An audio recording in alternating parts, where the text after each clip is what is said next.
Good morning. This is Pete Proculo with Fire Engineering. I'm here with Glenn Corbett, one of our technical editors, who is down at Ground Zero for the opening of the 9/11 Memorial Museum today. Glenn, can you tell us a little about what's going on down there? Sure, Pete. Thanks for having me on. I'm standing at the corner of Church and Liberty, adjacent to the World Trade Center site. It's pretty dreary today. It's overcast. It was raining earlier this morning. I'm here with a group of families that we've been working with for many years now. Of course, today is the opening of the 9/11 Memorial Museum, and we're down here at that corner of Liberty and Church, essentially protesting some of the issues that are contained within the museum, particularly the biggest one for the families, particularly the firefighter families, is the entombment of the unidentified human remains in the basement of the museum. We've been advocating for years to have this repository as a separate and distinct above-ground tomb akin to the unknown soldier, and unfortunately that didn't happen. And so we're down here today to make our thoughts known. We're asking for the President to perhaps help us with the situation. There's a variety of issues here, Pete. This is a gigantic money-making operation down here, so this is to some extent a David and Goliath kind of situation. So the opening is going to be occurring here in about 15 minutes. They're going to have a dedication ceremony in the museum itself. And so again, we're down here in an attempt to tell the public that we're opposed to placing human remains in the museum, and certainly a lot of the other issues that are important not only to firefighters but to people across the country.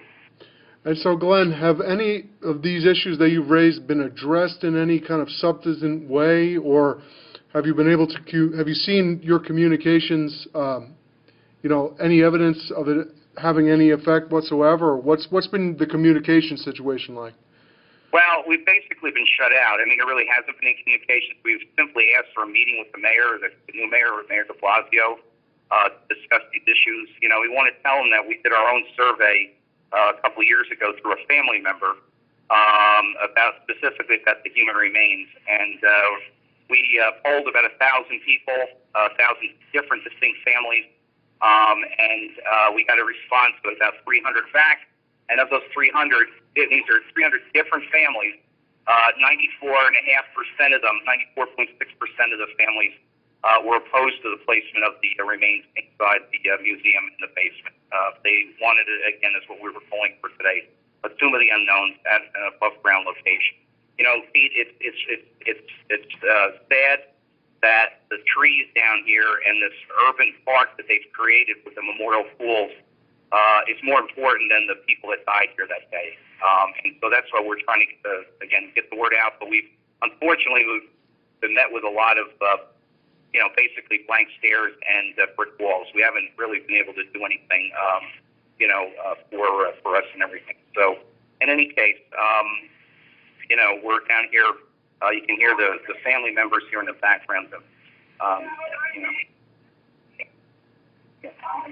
So in any case, one thing I was going to ask is how can regular members of the fire service? I mean, obviously, 9/11 has really affected the overall American fire service above and beyond, obviously what it did to the fire department in New York. How can firefighters from around the nation get involved with this cause and help out in any way? Well, they certainly can email Mayor de Blasio and Governor Cuomo here in New York. Putting firefighters' words into action, through an email will be very helpful to us. They also may want to address other kind of issues down here. The human remains is perhaps the biggest one, but the fact is, I think for most of the firefighters in America, they recognize honor and tradition and all those good things and stuff. And unfortunately, here at Ground Zero, there's only one single solitary American flag on the entire site. And it's on top of an air conditioning building. They refuse to put even any flag on the plaza.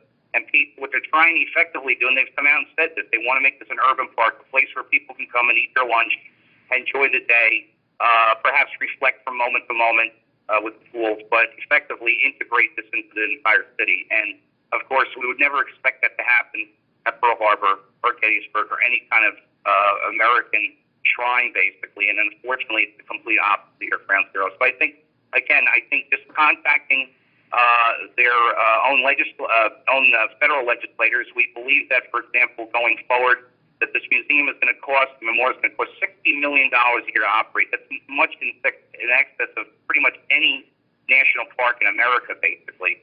And so they're going to be coming out with their hands out in Washington in the very near future. And so I would hope that the firefighters are listening today will talk to their own legislators and advocate for the National Park Service to take this thing over completely, to bring back not only sanity to the situation down here, but also respect and honor that it really desperately needs down here. So that's what they can do, Pete. And I'm hoping, like I said, in the near future, we may be able to turn the corner with this and get it straight to where, again, American firefighters that do visit this site will find a site of respect and honor, not an urban park with people eating their lunch at right above all the people died that day in September of 2001.